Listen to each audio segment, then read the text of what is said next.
My guest today is Jenelle Zito. She is the Director of Continuous Improvement at Racine Unified School District, where she's been in that role for the last couple months. And she's been total 5 years at Racine. She also was at Gateway Technical College, where she earned her green belt and her black belt certification. So she's going to tell us about how she got into process improvement through education and some of her work at Gateway and also with the Racine Unified School District. So if you know somebody who's in education and working on process improvement, this might be a great episode for them to check out. So we'll have show notes and some links to her profile and how you can contact her. Thanks for your time. Okay, welcome, Janelle. Really appreciate you being here. Could you give us a little bit of your background and your current role? Yeah, absolutely. Thank you so much for having me, Brian. I'm really excited to talk with everybody today about all the fun lean things that we do. Yeah, my background in Lean Six Sigma started in 2015, where I got my green belt in Lean Six Sigma from Gateway Technical College. From there, I kind of said, oh my gosh, I didn't know this was called something. I've been doing this my whole life, and now I get to actually pursue it formally. So, continuous improvement is an actual thing. From there, I got my MBA in 2020, and then I followed that up right away with my Lean Six Sigma black belt. So that's been kind of my lean journey. My current role is the Director of Continuous Improvement and Program Evaluation with Racine Unified School District. We are a school district that sits right in between Milwaukee and Chicago. So the size is about 16,000 students. We have about 1,500 staff members, and so we are the largest employer in the county of Racine, which again is kind of right in between Milwaukee and Chicago. Where is Gateway located at? Yeah, that's a great question. So Gateway Technical College is also I formerly worked there, still do adjunct work for them as well. But Gateway Technical College actually straddles three counties that are in southeastern Wisconsin. So it goes over Walworth, Kenosha, and Racine counties. So there are actually five locations or campuses that Gateway has, and it supports all three of those counties. So how did you get into the first program, your green belt? What drew you into that particular Yeah. course or training? Yeah, so I have to completely credit my mentor, Kamaljit Jackson, or I'm going to refer to her as Casey for the rest of the time.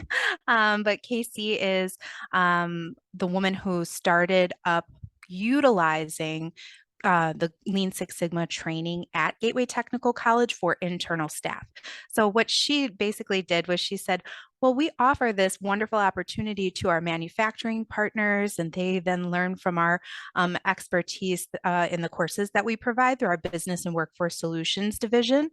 And we aren't capitalizing on this. That seems a little silly. Why not start our own internal program and get our staff trained and then begin doing project work? So I had the absolute honor and privilege of watching her start a lean structure within Gateway Technical College as a post-secondary institution.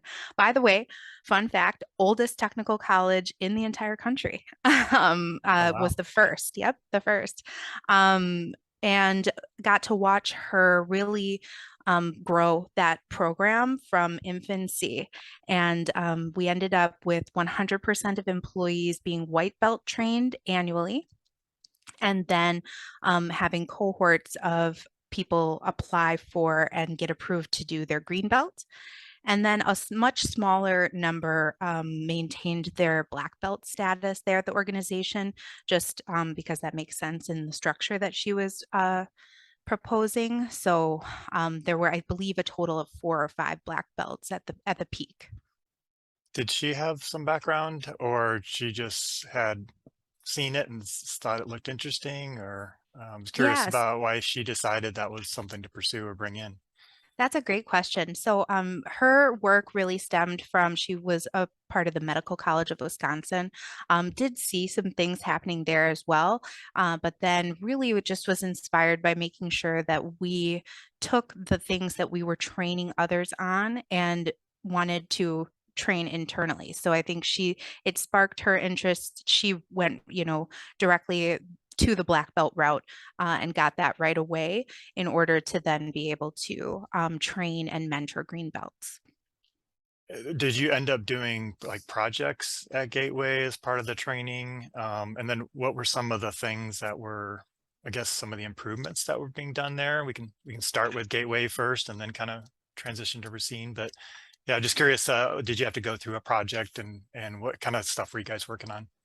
Yeah, yes, with many projects at Gateway as a green belt, as also a participant in Kaizen or rapid improvement events. But I'd start with, just discussing what kind of triggered what the black belt project that KC led for the other black belts that were working on their project completion was our mail system. So as I explained before, Gateway has many campuses or locations and we had a third party vendor delivering our mail. And it got to the point where it would be between 10 and 15 days for delivery of mail between campus locations. Exactly. Your face says it all. So we took a look at things and it also got to the point where, I would be going from the Kenosha campus to the Racine campus. And I would actually make a point to say, hey, does anyone need me to bring their mail? So that you could speed up the process. It just, it's comical now when you look back at it, but it really, it's those types of things that really trigger the need for somebody to take a look at these things holistically. So they did. We had all kinds of fun experiments with that. We sent out, I believe it was around 2,000 pieces of mail.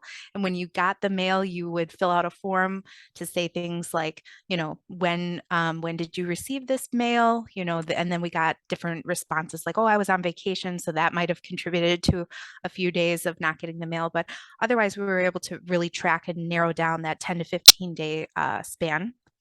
And, we surveyed people and said, well, what's a reasonable time to receive mail? And they said, well, about 1 to 3 days. And so we said, yeah, we definitely have some work to do on improving that. So they did ride alongs with the drivers from the third party company, saw some different things there, and ultimately proposed a solution to have two part time mail employees hired internally. And it did, in fact, fix the problem, which is excellent and worked out really well for the organization. I believe they still follow the same methods now. There were other things too, like communication and things like that, and making sure that people knew where to go for the centralized mailing in their department or area. So there were a lot of pieces to it, of course, but definitely got some great results in the reduction of cycle time, if you will, on the mail delivery. Yeah, I think there's a couple things you highlighted there that are really key. I think one is that tracking of the data or collecting that data using just sheets or some kind of a sheet that follows along with the items. I think that's a really simple way to gather some baseline information of how things are performing, and use that in a factory before you're having people just record, okay, when did you receive this and when did you finish it and when did it leave your area.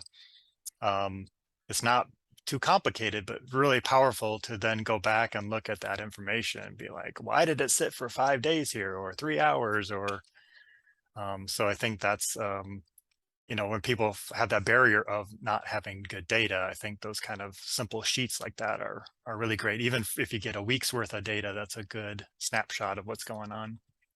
Yeah, it was a great sample size. I mean, with over 2,000 pieces of mail being tracked, that was really nice. Now, we didn't get responses for every single one, but for the responses we did get from that sample size, it was more than enough. The other thing was going to Gemba, as they Yes, say, that was the and other thing doing I was that going to right mention. along with drivers was key. Sorry, go ahead. No, no, that was exactly it. There's is going and seeing firsthand what do the people have to do and the experience they go through and the mail goes through as you're if you're acting like you're the piece of mail and you're going through this process, what does that process look like for you? So I think that's really another key thing that you guys did was be able to go firsthand and see what's going on. Yeah, it revealed a lot of challenges, like the fact that they would make other pit stops for other deliveries because, they had other customers as well, which is totally understandable, but we could prioritize our own selves by, hiring internally. Other things too that when you don't have an internal person doing the work, or things like they would not have access to certain buildings, certain doors. You could say, in certain secure places, even the access to the parking lot, if some companies have that as well. But those also were discovered, if you will, during that ride along Mhm. testing. Cool. Yeah, that sounds like a great project. And I've seen a couple mail rooms, and yeah, looks like there's always opportunity for improvement there. Yeah, I think of 5S when I think of the mail Yes. rooms, right? But yeah, the other the that was the first project that was ever officially taken on by Gateway in terms of developing the lean program. Um, but the first project, or the first real Kaizen, was I was a participant in, and Casey also led that project, which took a look at veterans benefits and how we, in the Student Services Department, in the Financial Aid Office specifically, awarded veterans benefits. Now, of course, this project was prioritized and triggered because of audit findings.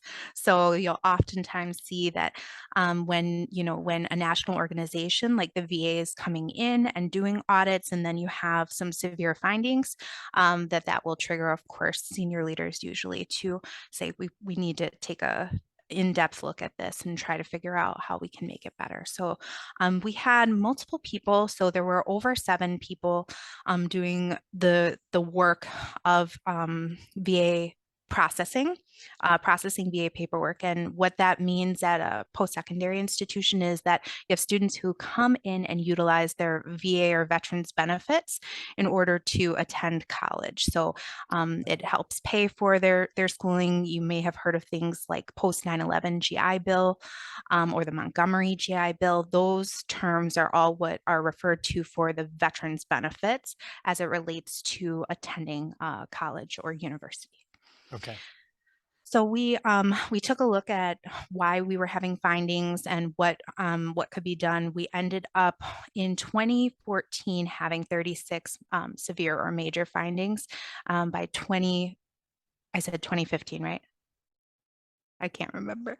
Don't I believe remember. that I think that was in 2015, and then by 2016, I believe the fall of 2016, after we had implemented the changes from the Kaizen, we were down to only one severe finding. And of course, the goal would be none, but from 36 down to one is a huge reduction in our, out of compliance processes. So standard operating procedures were a huge component of that project.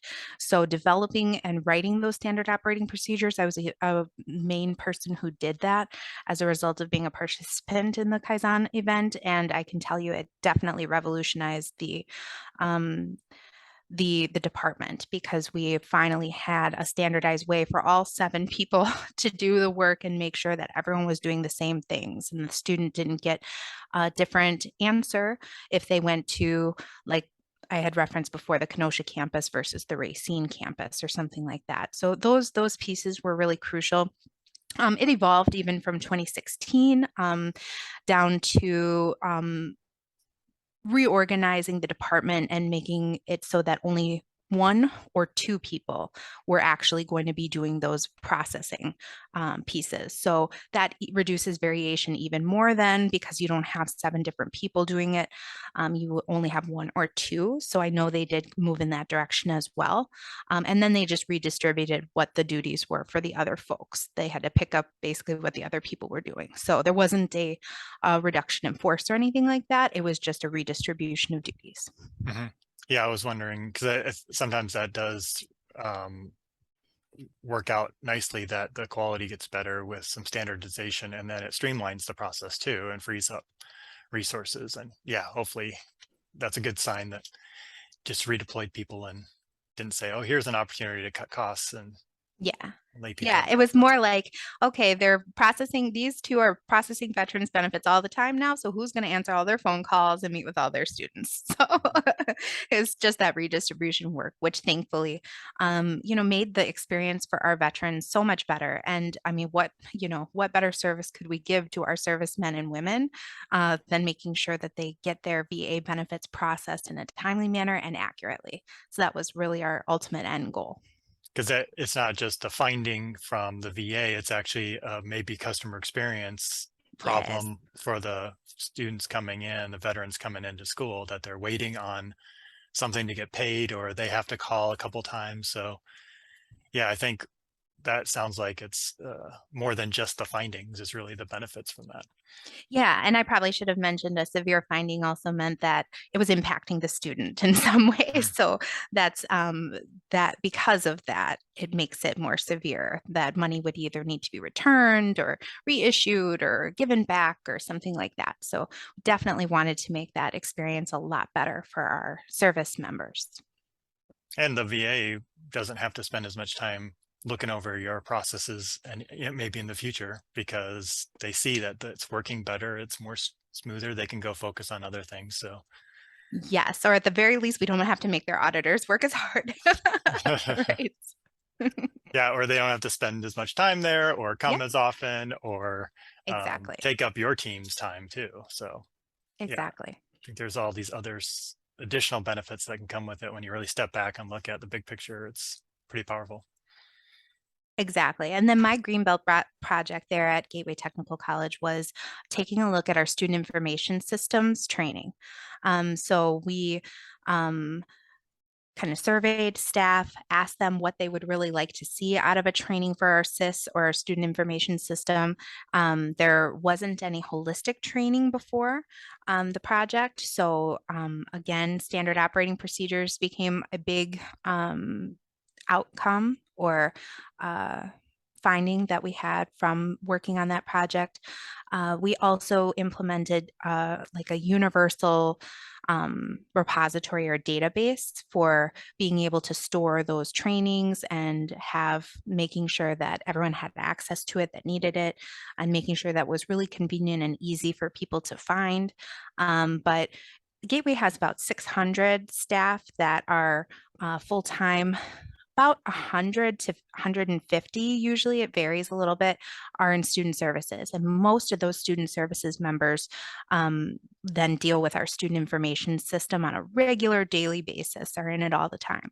And so it was really important that we have, numbers like that of people trained well on the system and making sure that they have access to standard operating procedures, just things to make their lives easier in terms of, okay, what does this acronym mean? I have to go to what screen? It's called STAT. Why is it called STAT? And what does that mean? And what can I find there without knowing, without being trained by somebody, which we found that that was obviously how most people learned is that they had hours and hours of training informally from somebody that they work with directly, right? Somebody who does their position as well. So would have to spend time training that person, but there was no videos, there were no standard operating procedures they could read through. So ultimately, we saw soft cost savings. It totaled about $200,000 when we quantified people's salaries and time annually for the training that would need to happen for any new staff members or onboarding. Did you end up using any Kaizen events during that, or did you just kind of chip away at that one over a series of weeks and months? Yeah, we chipped away at that. It took about a year for that project. So we met with department heads, over 36 department heads in different areas all across the organization. Just asked them, what do you do in the student information system? And do you have documentation for that? So we saw that the data showed that they might have 10 different things that they do in the SIS, but they've only documented one, or they have none, which was often the case, no documentation for it. So then it was working individually with those department leads to make sure that they were beginning that process and working with their employees on starting a standard operating procedure repository where they would be, and we gave them a template. We kind of orchestrated a system for the storage, the editing, the like a schedule by which they could follow for compliance in order to continuously improve and revise their standard operating procedures, and then a place for also that to be shared with the rest of the organization, as long as it didn't involve any kind of private information. Like payroll couldn't tell us all their processes or have that stored in a visible place, but many of the things were things that many people need to access and do anyway. So we kind of had to work through those minor issues, but for the most part, we had a lot of storage that then helped many more people. Did each group have to come up with their own like activity to put all this together, or was there a team that went around and kind of helped them put together the documentation or videos? Yeah, no, that's a great question. So the Greenbelt team was just myself and one other person. And we did go around and help as much as we possibly could. We were allowed, because we were working on our Greenbelt internally with the organization, we were allowed to devote hours of our regular work time, our salaried work time, to our Greenbelt project. So yes, we did help. We did train people on video recording software at that time. You know, it was still new. We didn't have Zoom, or it wasn't as popular, I would say, in 2015, 2016 when we were rolling this out. But the kind of screen capture and the training on that was definitely something new for a lot of people. And being able to screencast and show what they're clicking on and when they're clicking on it, those were definitely newer concepts for the majority of the workforce. So we definitely needed training to be provided to people. And that's really only most of the time if they wanted to go that extra mile. I find it so much easier because then you don't have to write up everything. You could just click and show somebody how you did it. But a lot of people also really heavily relied on having that paper documentation, which is important as well. But video documentation, I think, is something that we all need to explore a lot more. So what was your role at that time that you were able to do some of these projects or work, or was this just like a little bit of your time was allocated out from your other role, or were you in improvement work at the time? No, yeah, I was a student finance specialist. So that's why I was really heavily involved with that first Kaizen.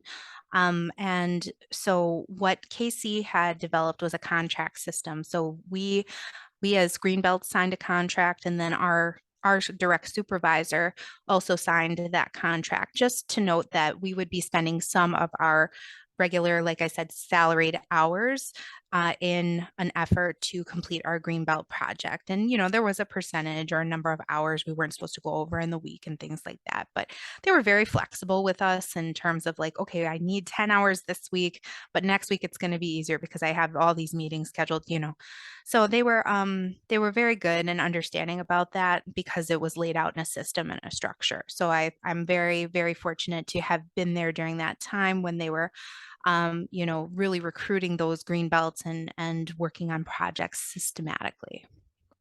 Do you remember how many hours they're allocated? Like five a week or something, or Yeah, it was very close to that. okay. And I would say that uh it most of the time it actually did line up. But like I said, I'd have to flex it. Sometimes I would work 10 Mm. hours in one week, but then I would only need one or two the next week, and it would all even out and work out. I think some people found it challenging with their volume and their workload to do that in addition. But I think once again, the benefits of that, that's kind of what lean is all about, doing a rapid improvement project. You know, oftentimes the things that we'd hear are, I can't be away from my work for 3 or 4 days, or oh, heaven forbid, 5 days. Mm. So I mean, it's always a challenge. It's always something that seems like one more thing or is on top of everything else. But literally every Kaizen I've ever participated in or led, or heard about, people rave after the fact and said, we should have done this years ago. Now I understand. Now I get why we do this, or why we wanted to all get in a room and take a look at this. It was handled, you know, so easily because we had the IT support there.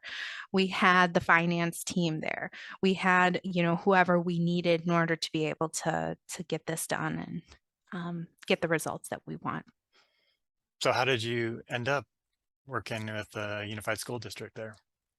Well, her name's going to come up again. So Casey started doing some consulting work with Racine Unified School District through Gateway again. And when she was hired on there full time, I decided to follow her and ended up starting out in the academic office of Racine Unified School District as a project manager. I found out very quickly that a project manager meant something very different in industry than it did in education, and that it was a position in which people kind of threw everything that they didn't know what to do with into one role, and that's so I did all of the things and learned a lot during my time as a project manager. Um, about the organization. And I think that was crucial and key in order for me to be in the role that I'm in now. I do have an education background. I was a teacher also. So my bachelor's is in secondary education with an emphasis in English, which is a fancy way of saying I went to school to be a high school English teacher. And I did do that for a while in Sheboygan, Wisconsin, as well as in Kenosha, Wisconsin, but then moved away from teaching. A lot of things happened in Wisconsin. They're actually talking about them now. Act 10, which essentially made it so that they'd no longer recognize unions here in the state. So the teachers' unions took a big hit at that time. We also had the 2008, 2009, 2010 financial unrest, which meant that a lot of teachers weren't retiring. So it was kind of an icky time to be a brand new teacher in the education world in Wisconsin. So I moved away from teaching in the secondary or K through 12 arena. And then I relied or fell back on my work study job that I had when I was in college in the financial aid office and decided to work for post-secondary and do financial aid. And that's how I ended up at Gateway.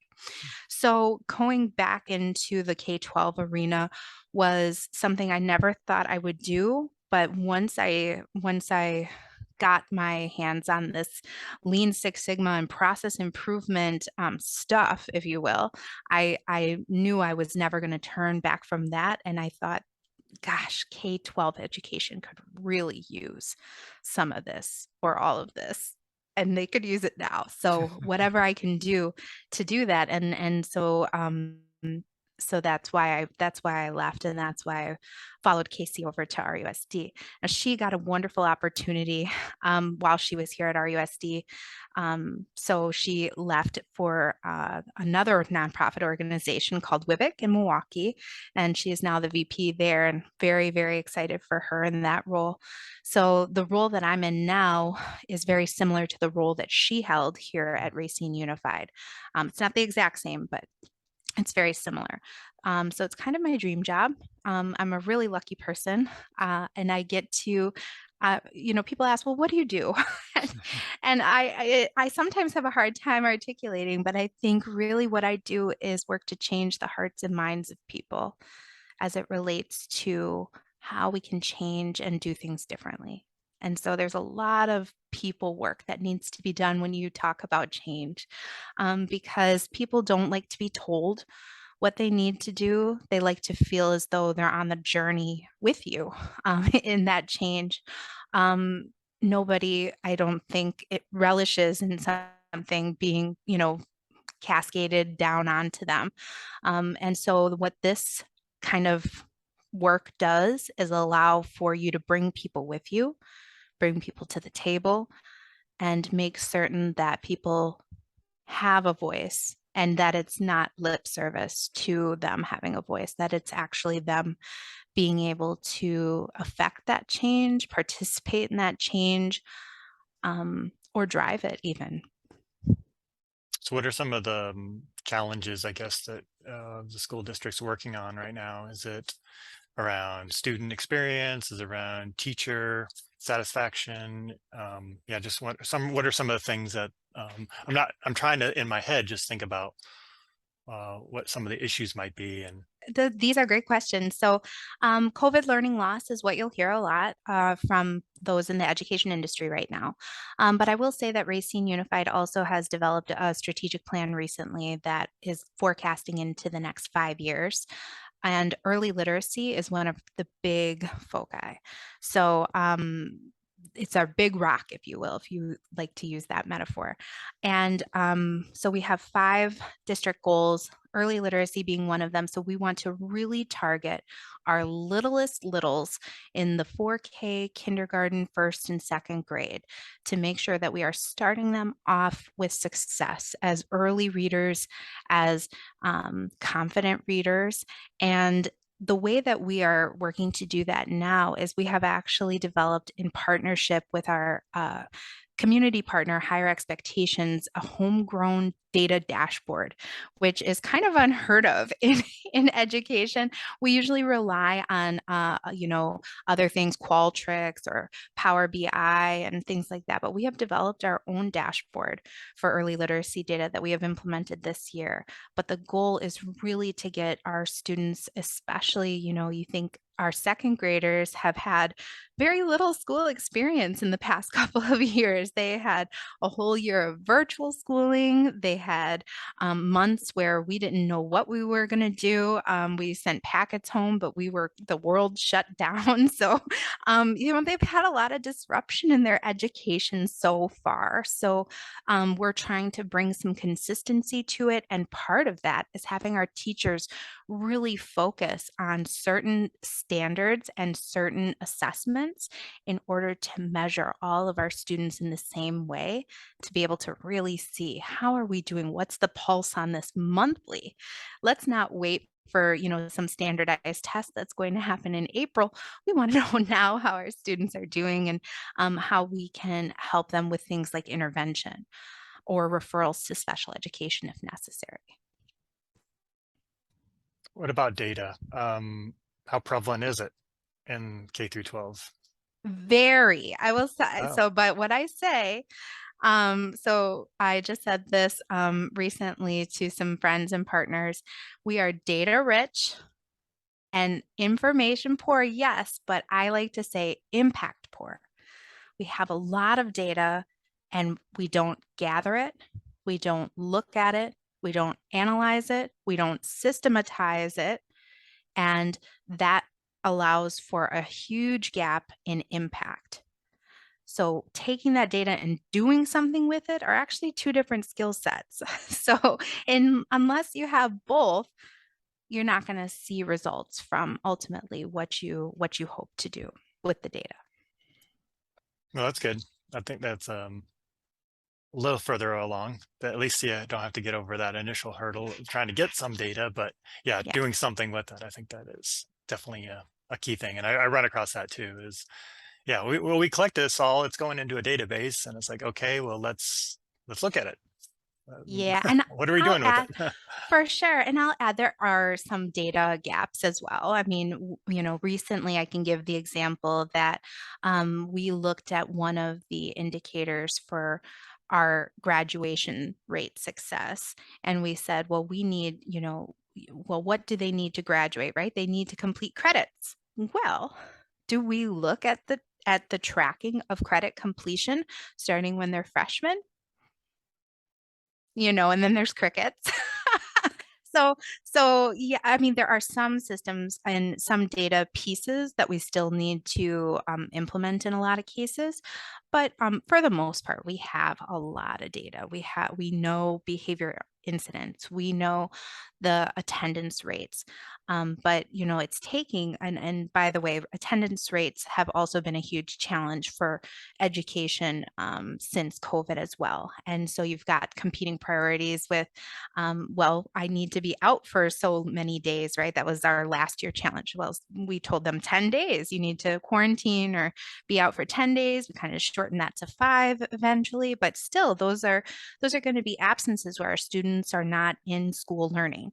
So It's really impacting. They say anything after 10 days has a huge impact on students' achievement scores. So that's part of the reason why the state says, you know, you're truant after 10 days of absences as well. But we know the attendance data. It's being tracked all the time, but what are we doing with that? How are we changing our approach in order to make sure that students are in school? And sometimes it's just that PR campaign, right? They think, oh, it's just kindergarten. They don't need to come. And we're like, no, you're teaching school. You're teaching how to school in kindergarten. That's your very early experiences with what it means to go to school, which is what is going to translate to what it means to be in a job or in the workforce eventually. So if you want to train your student that, oh, you can miss, it's fine, that that might linger on for a lot longer than you want it to. So, you know, it's that PR campaign that says, parents, we need your students here so that they can learn, so that they can read, so that they can, you know, be in collaboration with their peers and work on those social emotional um, indicators as well as their academic indicators. Any other improvement projects you've been working on so far, or what are some key areas that the district is going to be focused on going forward for improvement? Yeah, so one Kaizen that I have done so far here at Racine Unified was around high school scheduling. We had some really great results with that. So high school scheduling used to happen very, very, very close to the beginning of the academic year. So most schedules were getting finalized in August, maybe July if you had an experienced scheduler, but it was not in really enough time to be able to have a very proactive way of being able to deal with things like schedule changes, or room changes or things like or teacher changes, staff changes. So we got real proactive. And after the Kaizen, we learned that we need to make sure that schedules are to students or in students' hands, meaning that they are finalized much earlier in the process. So this year we had a date of May 1st as our goal date, and we missed it by just a little bit, but students did have schedules in hand by June 1st, which was still before the end of the school year, which moved up that timeline 2 or 3 months in most cases, and now have allowed us to be able to not be so hectic these first few weeks of school in terms of making all the scheduling changes that we needed to, because we've had all summer now to be able to kind of troubleshoot and make sure that the schedules are more proactively ready for students when they actually step foot through the door in fall. So how are you able to do a Kaizen event? Was it at off hours, or how were you able to pull the teachers in if that was part of the effort? Yeah, no, that's a great question. So we did it during the summer because it has been a challenge to find substitutes during the school year as well. So another educational challenge or industry that I'm sure anyone listening in that industry right now is also nodding their head and going, "Yep, yep." So we did do the summer. And we paid any employee who was not a 52-week or 50-week employee who essentially wasn't already being paid to be there. We did pay them a stipend for that participation for that time. So we had teacher participation, counselor participation, which counselors are usually also not in school at that time. Some are, but most aren't. So yes, they were paid for that time. And we pulled a cross-functional team, which of course is so important when you're doing a Kaizen event, being really intentional about who you're pulling in and why they're there, and making sure that that's clear once you get the event going. Another output of that event was a beautiful new high school course guide, which I'm really excited for. It really is one of, you know, since we had to pull many examples, one of the leading course guides in the state, if not the region, for being able to show a trajectory of coursework for our academy pathways. So Racine is unique as far as being the largest school district in the state of Wisconsin with academy high schools. And we're very proud of that work. And we were just recognized as a model institution for our academies. So I'm happy that we did this because we also got a chance to showcase how those pathways would look on a 4-year plan for our students. So any student considering doing the engineering pathway now gets to see, oh, this is the course I'm going to take in my freshman year and what I'm going to do in my sophomore year, junior year, and senior year, which seems like it should be self-explanatory and have already been a thing, but we actually had not created those until we had this Kaizen event and got everyone together and said, we need to map this out for ourselves, but also for our students. So that was another really great output that we saw from this event. Yeah, and I think that just goes to kind of reiterate that these are difficult to put together. I mean, you're talking about trying to coordinate it in summer, bring people in, during their holidays and their break, maybe Mhm. even coming up with funds to support that, and then tying people up for multiple days at a time.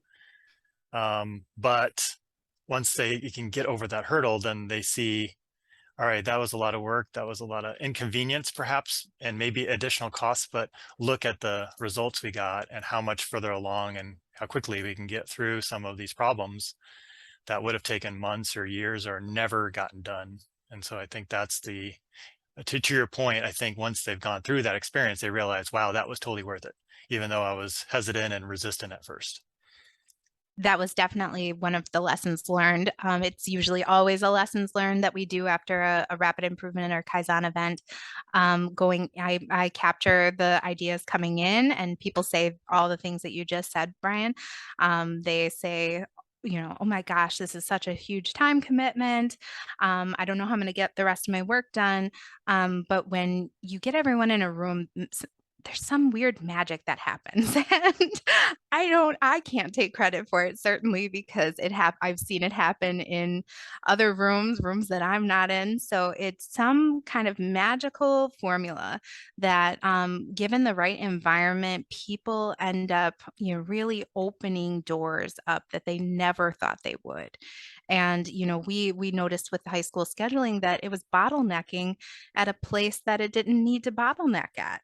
We were holding the whole process hostage on this other arbitrary process that actually didn't matter, in terms of when we were starting to schedule or when we opened it up to students. So, it would not have happened if we didn't have everybody in the room at that time. And the other pieces is that, people in the room are also representative. And I try to tell that to people as much as I can, that I wish we could have all 1,500 of our employees here with us, but I can't. So when you're here, I want you to talk to your colleagues. If you go home after day one and you say, I wonder what everyone else thinks about that, please poll your teams, poll your friends, because you're representing a voice right now that is larger than technically just your own. And we want to know what what this looks like from the teacher experience, or from the counselor experience, or from the principal experience. So it's very important to reinforce and also give people that permission to say, hey, you want to think about this from a big holistic perspective too. Yeah, I think that's really important point to make, is that they are representing their department or their team or their, other people in their roles, that it's not just, well, I think this, but no, you're a voice for all the principals or all the teachers, so you have to go back and get some of that feedback and say, this is what we were talking about. This is what we were discussing. Does this sound right? Is that the direction we want to go? And so, yeah, but and you're almost starting to build some of the change management into that as well, by saying, hey, I'm seeking your input, so that when we come back and say, all right, this is what we're going to go do, this isn't the first time you've heard it. And we try to give you a voice to this process a little bit, even though you couldn't necessarily be there in the event. So I Yeah, think that's really important. and I would say that we also did survey data as well to try to Yes. get that input proactively on the front end. But, sometimes there's things that are changing rapidly during a rapid improvement event. And so, it's things that we didn't get a chance to ask on the survey, right? Because that Right. didn't come up yet. So we didn't anticipate that. So getting kind of having a mechanism for which to get that timely feedback is really important. And luckily we did experience that really, really clearly when we met and did a Kaizen in February of this year on the calendar. And we had teachers union members specifically picked to be a part of the event so that they could take back from what we were doing during the 4 days to their membership and really talk about it and make sure that we were moving it forward in the right direction. For that project for the calendar, when it was proposed to the board, it received unanimous board approval. And that's with sweeping changes being made, such as changes to start and end times, which they couldn't pass through the Wow. board for years prior. Changes like our entire professional learning system was, or professional development, some might recognize it as, was kind of upended, and we went to more of a voice and choice model. Things like having our teachers with dedicated time during the year that they could choose whether or not they work in their classroom, whether or not they grade, or whether they um, participate in those professional learning events.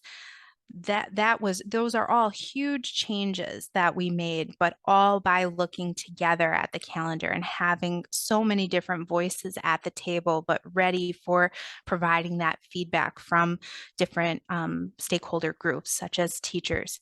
And we hope to also bring students into this more and more. I continue to press that, yes, our customers are our teachers. Yes, our customers are our parents, families, and community. But how often do we gauge the voice of our students? And that is going to be my next big push as I continue this work is how often are we asking for student feedback? And I try to plant those seeds as much as I can and as often as I can. I'm developing a continuous improvement advisory council, which will meet quarterly. And our goal will be to vet projects and project ideas that come in. And we will have student membership on that advisory council, as well as parents, as well as teachers, and many other staff members from different departments, but making sure that all are represented on the team because what people feel needs to be changed, we need to make sure that we're asking the right people about that as well.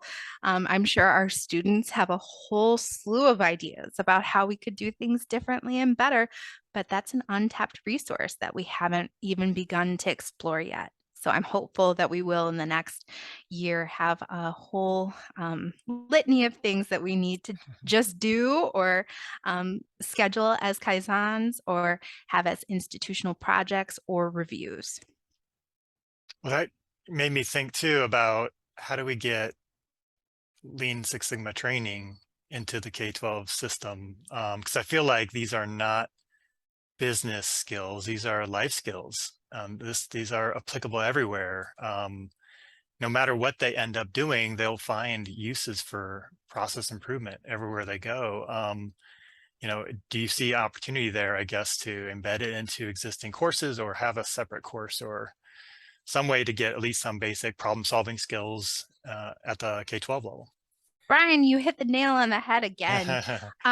So PDSA or PDCA is a system that we are currently using for classroom continuous improvement. So what we are working to build now, our teachers need an understanding of it and training on it first as our first layer.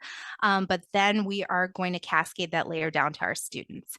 And our goal is to right now, we have started the planning for working with our SEL or social emotional learning team because they are always focusing on things like grit and perseverance and self-regulation and working with them to say, how can we infuse continuous improvement into that? And our PDCA cycle could be something that the students could learn from as well. Something like cleaning their rooms, right? So Mhm. I'm a parent too. So I'm like, Gosh, that is just such a struggle. How can we maybe take a problem like that, right? A life problem, and build a curriculum around it for our students to be able to get that information during SEL time, and in collaboration with the SEL work that they already do.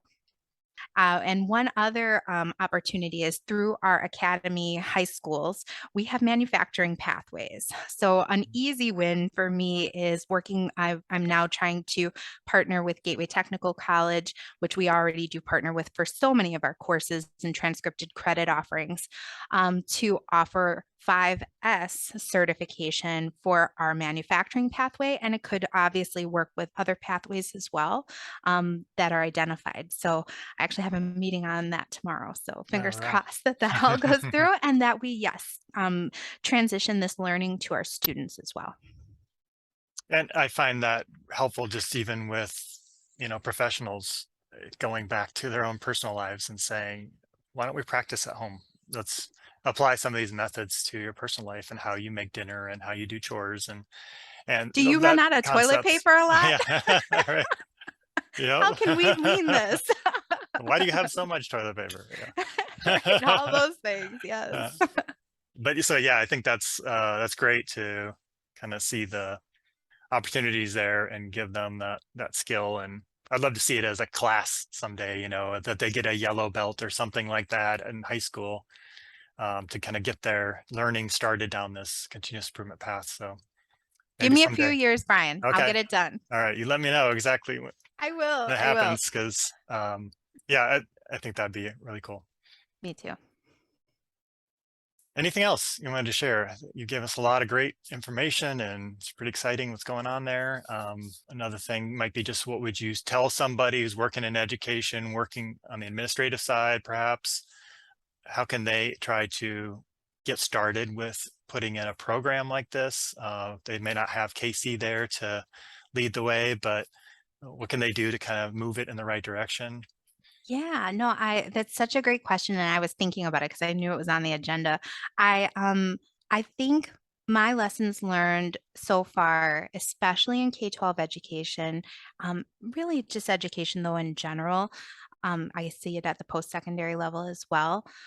Calling it something different is sometimes scary for people in and of itself. They think, oh, oh yeah, it's that lean stuff. Only they do it over there. And making others feel as though it is their job to improve and change, and is hard. And that's why I said I feel like most days I'm just trying to do a lot of people work and changing people's hearts and minds. And in order to do that, I ask a lot of questions. I always say, like, some days I feel more like a detective than I do a director of continuous improvement. The questions that are asked are usually ones that don't offer a yes or no answer, and thought provoking are is always helpful. So to have someone be able to sit in a room and feel good about being able to question why things are the way that they are, it's weird that it's like a skill. Mhm. Because not everybody kind of goes into meetings and thinks, well, I'm going to ask, why we do this, and so it is a special vision that someone has to have about, okay, yep, I understand that now, but why? And asking other things like, have we considered, that's one of my that's one of my favorites too, dot dot dot, have we considered dot dot dot, because there are other ways maybe to do something, but that we haven't either explored or thought about before, which, in an industry like education where you've seen desks and rows for years and years and years, and we want to teach how we were taught, it goes against the grain of, sometimes what you do every day, and to think about, well, oh, we have to do things differently. I'm not going to teach my students how I was taught in school.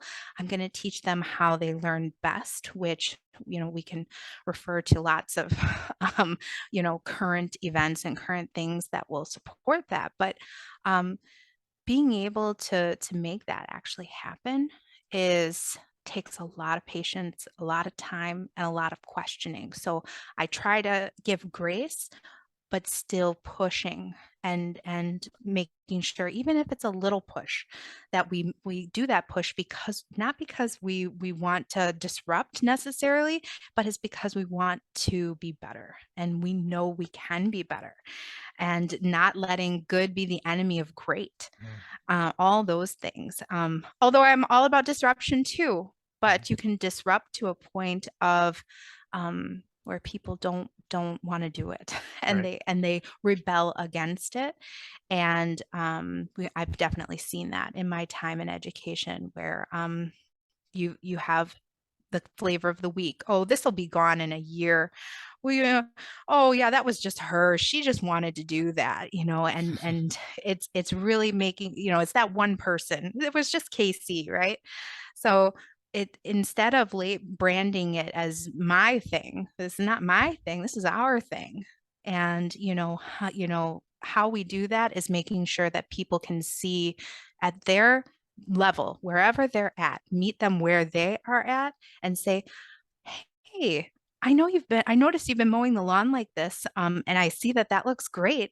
Have you ever considered, and so, and then meets our custodians where they're at. And, you have your teachers. Have you considered arranging the desks in group, whatever that looks like? It's how can we infuse continuous improvement ideas without really calling it that, like, right? Mhm. Without making it seem like some other thing, and not just something that they should do as a part of what they do every day. Mhm. Very cool. That was a really long answer. No, no, that's really good. I think that's what every organization, kind of needs, is not something they can point to and, I guess, resist or justify it away as something not related to them. And I think the more kind of subtle and seamless it is, that it can be integrated into what they're already doing. And then I think when I have discussions one on one with people, it's like it doesn't take long to get on the same page and say, yeah, we want things to be better. And I think everyone wants things to be better. Some people get frustrated and they just kind of given up because they don't see a pathway, and they just kind of say, I'm just gonna, do my thing, and I've given up on that, or I've tried in the past and I got stuck, and I don't want to do that anymore. It's frustrating. Yeah, or And I so didn't like that.